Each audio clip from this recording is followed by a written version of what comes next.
Shalom, Bapak Ibu Saudara.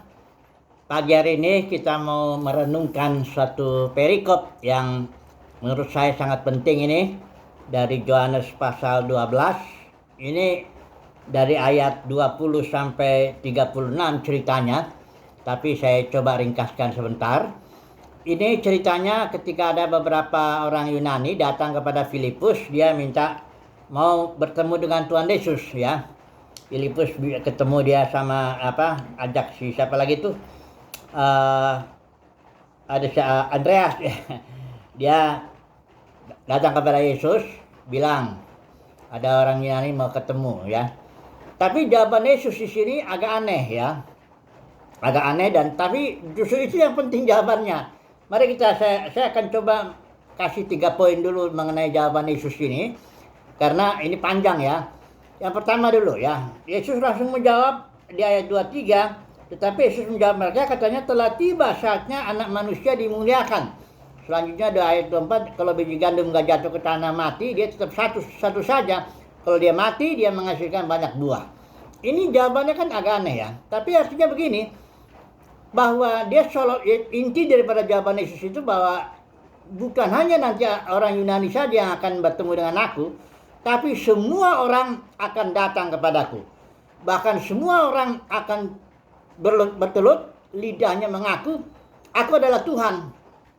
Nah, bagaimana ini prosesnya? Yang pertama itu tadi ya, Yesus harus mati dulu, bangkit, naik surga ya, duduk sebelah kanan Bapa.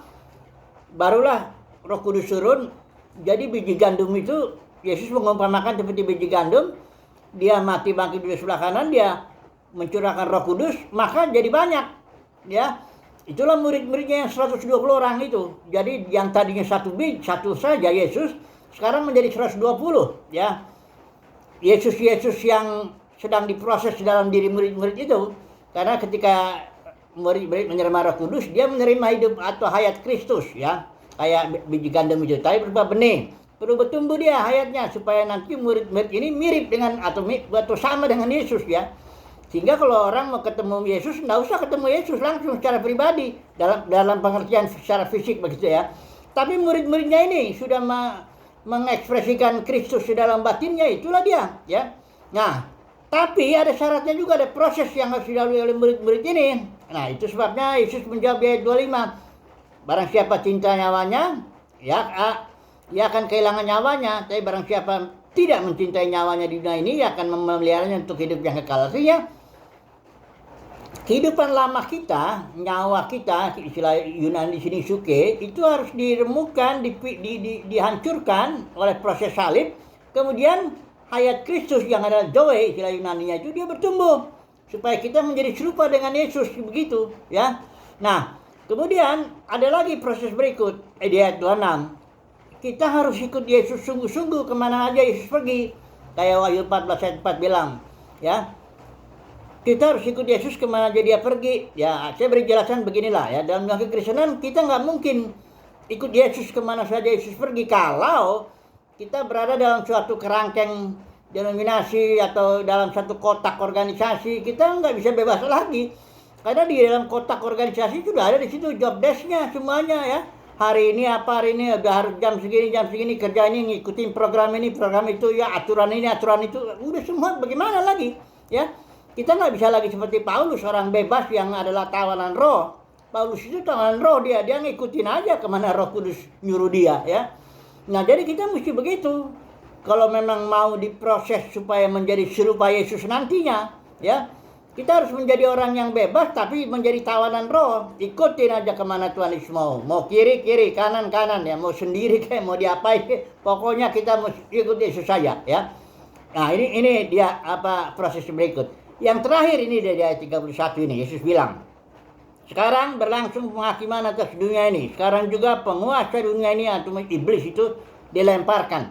Jadi ketika Yesus dimuliakan, iblis langsung lemparkan. Ya, penguasa dunia, penguasa sistem, penguasa kosmos. Sistem itu artinya kelompok sesuatu itu ya, yang bekerja bersama-sama dengan aturan tertentu.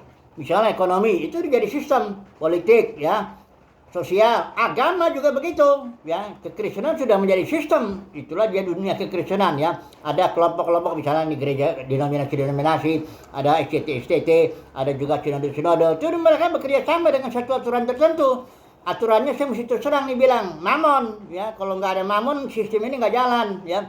Kalau nggak ada duit, nggak jalan, ya. Jadi sistem itu penguasanya setan. Oh, itu jelas itu. Makanya orang Farisi ahli Taurat, orang-orang agama itu Yesus bilang bapakmu iblis katanya, ya. Bukan orang Farisi itu punya bapak jasmani iblis, bukan. Karena orang Farisi di dalam sistem yang dikuasai oleh iblis. Nah, sistem inilah yang membunuh Yesus, ya. Bukan Pilatus yang bunuh Yesus, ya. Bukan sistem politik, sistem agama yang bunuh Yesus itu, ya. Oke lah. Terus Yesus bilang gini, 32 yang terakhir ini, yang paling penting. Dan aku apabila aku ditinggikan dari bumi, aku akan menarik semua orang datang kepadaku. Inilah intinya. Artinya, kalau nanti Yesus sudah mati bangkit, Yesus sudah dimulakan, ya, murid-muridnya juga sudah menjadi serupa dengan Yesus. Nah, melalui murid-muridnya inilah ditariklah semua orang. Pada kedatangan Yesus yang kedua kali itu, murid-murid kita ini akan mengalami pencurahan Roh Kudus yang full, ya. Kita menjadi serupa dengan Kristus.